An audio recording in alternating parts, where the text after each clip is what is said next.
Hey, before I get started, listen, do me a favor and hit that subscribe button, okay? And click that little bell so you don't miss any updates on the channel. Don't forget to comment, okay? Because I really want to hear what you think.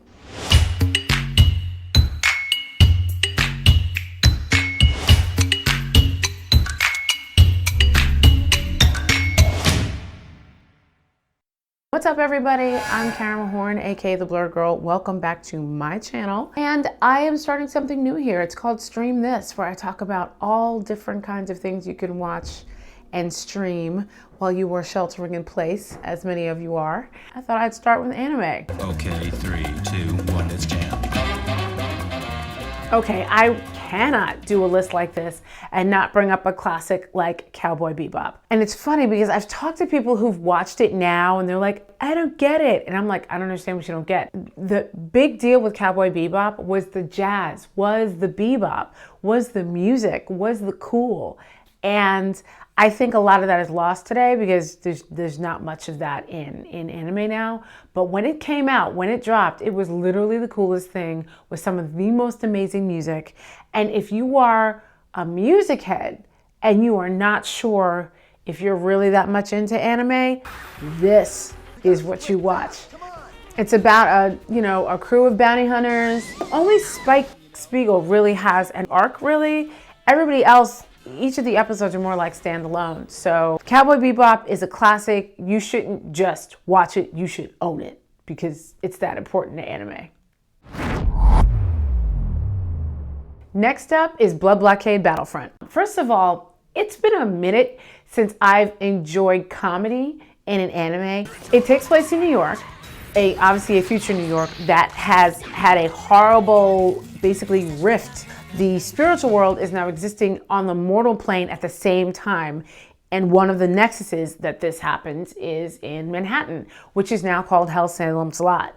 So there is a group of elite magical people. They're basically bloodbenders. For those of you who are familiar with Avatar, The Last Airbender, remember how some of the waterbenders were bloodbenders? If they lived in Manhattan and cursed all the time, they would be part of Libra, because Libra is this special organization that basically tries to keep the balance between the spiritual world and the mortal world. They can make their blood into constructs.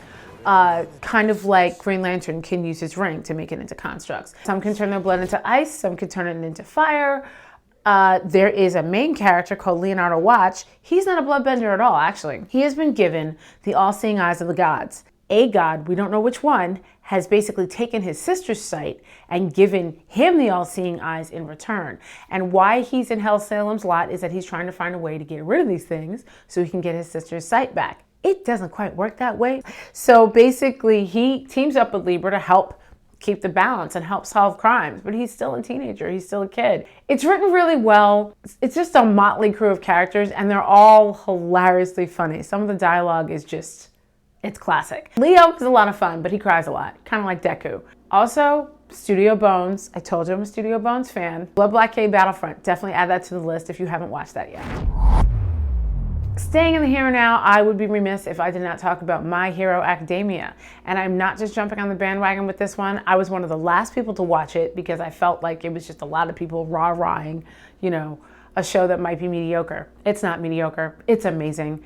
It got me sucked in. I actually got a chance to interview some of the cast, actually the voice of All Might and the voice of Momo. So I will put that link somewhere here so you can watch it. I will honestly say that I think My Hero Academia is one of the best superhero origin stories ever made. A lot of the comic books of the West and the stories of the West are, Superman, Batman.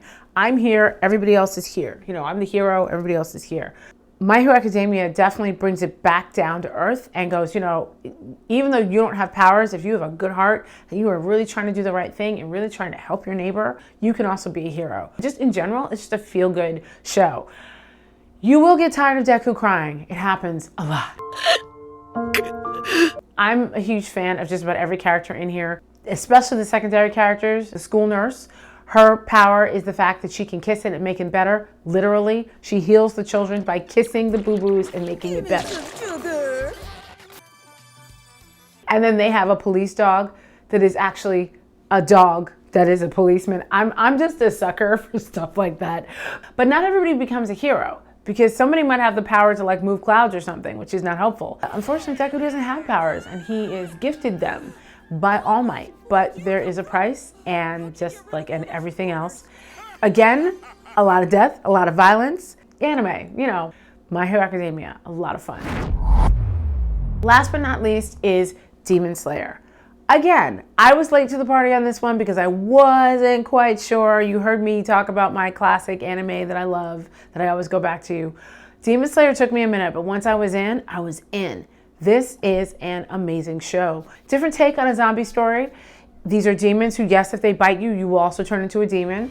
But there are demon slayers that have been around for centuries that have been basically fighting them off. The main characters are Tanjiro and his sister Nezuko. He comes home one day to find his entire family massacred, except for his sister, who seems to have been turned into a demon, kind of. When I say kind of, it's because she recognizes her brother and she has stayed cognizant of who she is. So she's sort of a zombie with a conscience. That little bamboo thing that you see in her mouth in all the pictures is to keep her from accidentally biting anybody. She can also shapeshift, which is a little bit bizarre because she can fold her body up really small and like fit in his backpack, which you see him running around a lot with, but it's very creepy to see her come out of that thing. It is a really good story though, because it's about a brother's love of his sister and how he's trying to protect her, but at the same time learn more about the things that murdered his family. But he refuses to kill his sister because he's trying to find a cure. I gotta say that the animation, I believe it's Ufotable, I think that's how you say it. They are the animation studio for this show. He has some incredible water bending skills that look fantastic on screen. So that's another one that I absolutely would check out if you haven't seen yet.